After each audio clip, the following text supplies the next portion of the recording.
Hello ladies and gentlemen, and welcome back to my channel for another Hot Toys Secret Base figure preview video.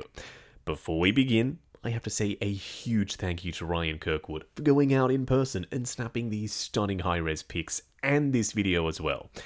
Show Ryan some love in the comments section. Without him, this series, it wouldn't be possible. If you are looking to pre-order the D100 Man, he is available from toyswonderland.com. Link for that is in the description below. They do have pay in 4 and a reward system. While you're down there, why not hit that subscribe, bell notification icon, and join button. Now this is an interesting one. I thought that we'd never see the Mark 7 again. Maybe one day they do it. 3 or 4.0 technically, because there was a plastic battle damaged version, but not something like this. I mean, a lot of people, they love the Mark 7, and don't get me wrong, I do as well, but Hot Toys, this isn't a great look for you, because you all keep making Special Edition Iron Man after Special Edition Iron Man after Special Edition Iron Man. And we're still waiting for a bunch of different characters from a bunch of different movies. And shows too, the Disney Plus shows. Where the heck is Hawkeye? Where the heck is Miss Marvel? But no. Apparently now's the time for a Special Edition Iron Man, a D100 Mark 7. Basically the Mark 7 painted in silver and red. So with all of that stuff out the way, do I like this? I love it. I can't help myself. This color scheme, this suit of armor, the display base with the massive Avengers A in the background with all of the characters kind of represented in chrome foil. I know I should hate this. I feel really bad liking it because Hot Toys, they keep milking that Iron Man cow, but when the figures look as good as this one does, I'm not mad about it. I can't wait to get this thing in hand.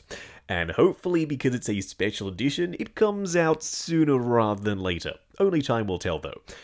You pretty much get everything you got with the standard Mark 7. You get the full array of hands, you also get the interchangeable thigh plates with the missiles, or the coverings that shield the missiles, or no missile pods whatsoever, just completely smooth. Then you get the lasers that we first saw, in the MCU of course, with the Mark 6. They just plug into that little piece on the back of his hand there, you slot them in, and then he has some really long lasers in the display. I've never managed to get them to work just because they command so much width, but if you do have the space, it's a really cool option, and it's a nice pop of color. It's a slightly different red, more on the pinky side, compared to the much more deep, rich, hot rod red of Iron Man himself. These are the swap out thigh plates, by the way, and also the swap out wrist guards. I don't quite remember these on the Mark 7, but it's also been a while since I reviewed the Mark 7, so they could very well have been there with the original. It is worth noting though that even though we do get pretty much everything we had with the Mark 7, we don't get the pod mode pieces and we don't get the battle damage parts as well. So you are missing out on a Tony Stark head sculpt. This one is slightly more stripped back. So remember earlier when I said you get everything that comes with the original?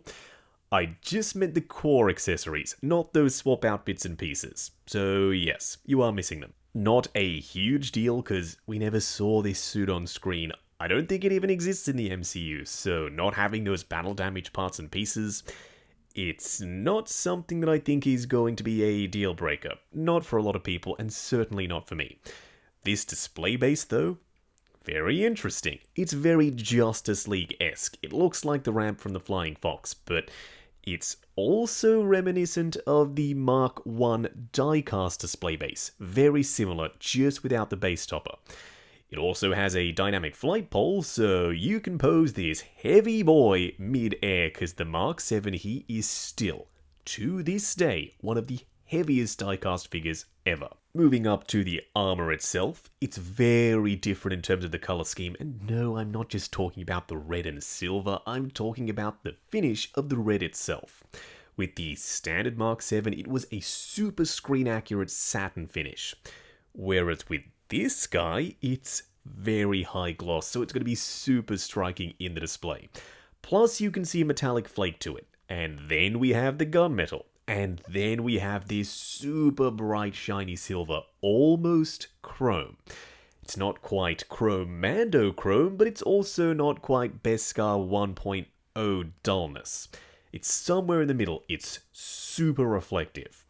And all of the parts and pieces, they still open and move and actuate just like the standard Mark 7. He had a very decent array of moving panels, just like this guy does, and there is detail underneath. I did forget that these panels open on the side of his thighs, but would you look at that, there is detail under there. Oh, I just noticed the crotch grabber waist clamp combo is just that. It's the combo one, so that means he's going to be very, very secure on that flight stand. Versus when they just go with the waist clamp and the figure is really heavy, he slides right on out of it, or it sits right up underneath his ribcage, which puts a lot of pressure on the suit. So going with that combo version, way better. Thank you, Hot Toys. That's the way to do it, especially going forward for future die-cast Iron Man figures.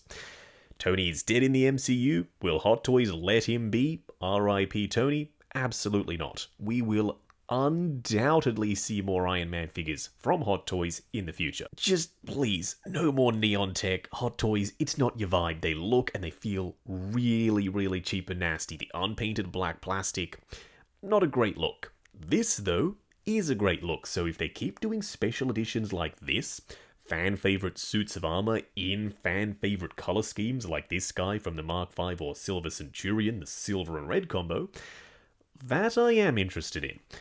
I would have been interested in a USB-powered version, but this guy, he ain't USB-powered. It's the exact same figure as it was before, all the way down to the button cell batteries, as annoying as they are, which they absolutely are. This would have been a great chance to do a USB light-up powered Iron Man figure, and I don't mean what they've been doing in the past, especially with that Mark 1 diecast.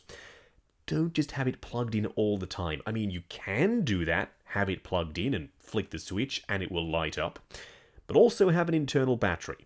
So when you plug it in, it charges up, you can push the button, light up the entire figure, and you don't need a cable. It's the best of both worlds. Some people have said to me though, Justin, what happens when the battery dies? Plug it in, I guess, just like you would if there was no battery, because if they are making them just with the USB plug anyway, what's the harm in adding a battery? Let me know what you think of that down in the comments below. There is a ton of detail here. We've got those missile pod rocket sections that can be switched out for the standard boosters, and I love that little detail, that grill underneath the flaps themselves. Picked out in silver. Now, with the old school Iron Man figures, those used to be metal.